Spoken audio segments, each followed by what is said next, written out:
Kalau saya sudah 2 kali diperiksa ya. Pertama sebagai saksi pelapor, yaitu di Polres Jakarta Selatan. Terus kemarin diperiksa lagi di Polda Metro Jaya, udah 2 kali. Kalau dari pertanyaan-pertanyaan yang diajukan para penyidik, makanya saya bisa menyimpulkan bahwa ini kan pastinya ada tersangkanya, terdakwanya, dan narapidananya itu udah kelihatan sekali ya. Udah ketahuan berarti. Udah kelihatan sekali dari pertanyaan-pertanyaan itu, unsur-unsur kayak pencemaran nama baik, fitnah, termasuk penghasutan itu. Karena saya juga orang hukum ya, jadi sering berhubungan demikian. Makanya saya bilang ini sebenarnya tudingan ijazah palsu ini udah selesai gitu loh. Tinggal drama-drama dan telenovela yang kita lihat kan ada tangis dan tawa itu menuju sampai ke narapidana ya. Itu yang kesimpulan saya. Karena apa, dari pihak penuding dalam hal ini sampai saat ini makanya saya tuh satu orang yang mengatakan bahwa bukti-bukti yang diajukan atau penelitian dari penuding itu masih kosong, masih nol besar. Kenapa?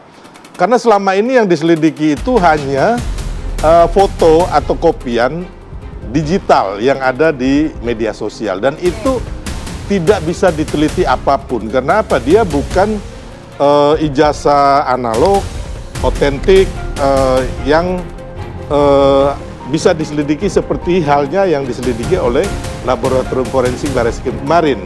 Dan memang hasilnya kan sudah identik dengan pembandingnya, yaitu 3 ijazah asli teman-teman Pak Jokowi ya.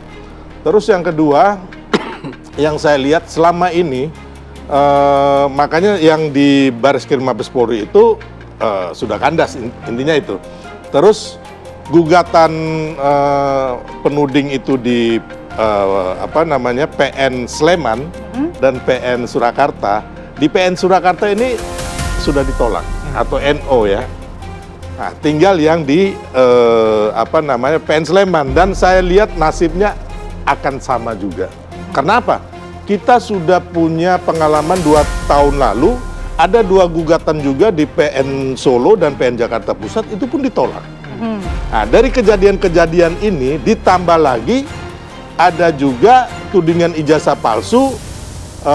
Sebenarnya ada satu lagi dengan buku Jokowi Undercover, dua-duanya divonis bersalah, yaitu Jokowi Undercover, Saudara Bambang Tri, terus tudingan ijazah palsu yang dilakukan oleh Gus Nur dan juga Bambang Tri melalui YouTube officialnya Gus Nur, yang mereka sumpah di atas kitab suci atau sumpah mubahala itu akhirnya dinyatakan bersalah. Jadi dari pengalaman-pengalaman yang ada ini, saya melihat bahwa ini sebenarnya sudah selesai. Apalagi yang lebih membingungkan lagi, tuduhan ijazah palsu ini, bahkan kalau saya simpulkan, itu ada 2 ijazah palsu. Yang pertama, yang dituduhkan oleh UGM. Berarti sebelum tahun 2005 nih, ya kan? Nah, sampai saat ini saya tanya Roy Suryo dan kawan-kawan kapan dipalsukan, mereka nggak pernah tahu kapan atau siapa yang memalsukan. Jadi dipalsukan yang pertama kali sebelum tahun 2005 oleh UGM. Kenapa? Mereka menggeruduk UGM, terus abis itu mereka menggugat UGM kan.